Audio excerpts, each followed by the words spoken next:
कोल्हापूरमध्ये लोकशाही मराठीच्या बातमीनंतर बॅनर हटवण्यात आले। महानगरपालिकेच्या अतिक्रमण विभागानं कारवाई केली। महाविकास आघाडी विरुद्ध महायुती बॅनर लावल्यानं ही कारवाई करण्यात आलेली आहे।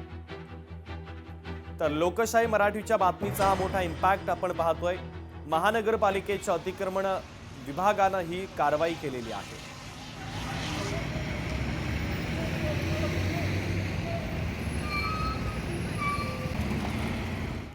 छत्रपती संभाजीनगरमध्ये दानवेर विरुद्ध खैरे संघर्षाची शक्यता आहे। उमेदवार निवडताना दानवेंनी मला डावललं, अंबादास दानवे हे सगळं ठरवून करतायत, चंद्रकांत खैरे यांनी दानवेंवर गंभीर आरोप केला आहे।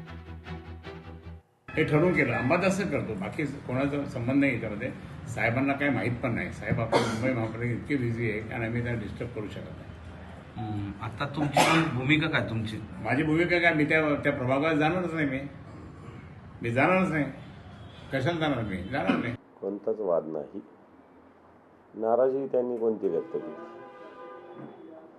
त्यांनी नाराजी अशी मला नाही वाटत असं काही बोलले। ते काही गोष्टी बोलले असतील, परंतु पक्षाच्या प्रोसेसनुसार, प्रक्रियेनुसार सगळ्या गोष्टी होत असतात। एखाद्याला तिकीट मिळतं, एखाद्याला नाही मिळत, अशा गोष्टी होत असतात। त्याच्यामुळे त्याच्याशिवाय हे तर सगळ्याच पक्षात घडतं, सगळ्या ठिकाणी घडत असतं। त्याच्याशिवाय फार मोठ्या काही गोष्टी घडल्या असं मला तरी नाही वाटत। ताली राजा को तो गाली भी राजा को मिलेगी। अमरावतीमधील राडा संदर्भात सुनील देशमुखांनी महत्त्वाची प्रतिक्रिया दिली। तिकीट नाकारल्यानं अमरावतीमध्ये मोठा राडा झालेला होता। ज्या गोष्टीची आग भाजपनं लावली त्यात त्यांचेच हात जळतायत। सुनील देशमुखांनी आता भाजपवर सडकून टीका केली।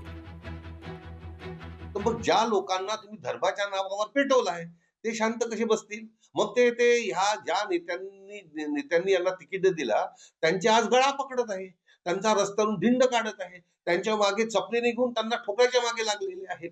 आता ज्या गोष्टीची आग त्यांनी लावली त्या आगीत त्यांचे आता हात पोळत आहे। आज जे तमाशे पुऱ्या महाराष्ट्रामध्ये आज आपण पाहतो आहे की सगळ्यात जास्त झळ या धर्मांध शक्तींना किंवा धर्मांध लोकांना त्यांनी ते जे पेटवून टाकलेलं आहे त्यांची झळ त्यांना आज पोहोचत आहे।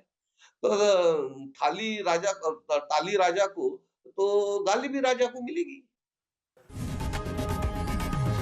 लोकशाही मराठी ऐका, पहा, जागरूक रहा।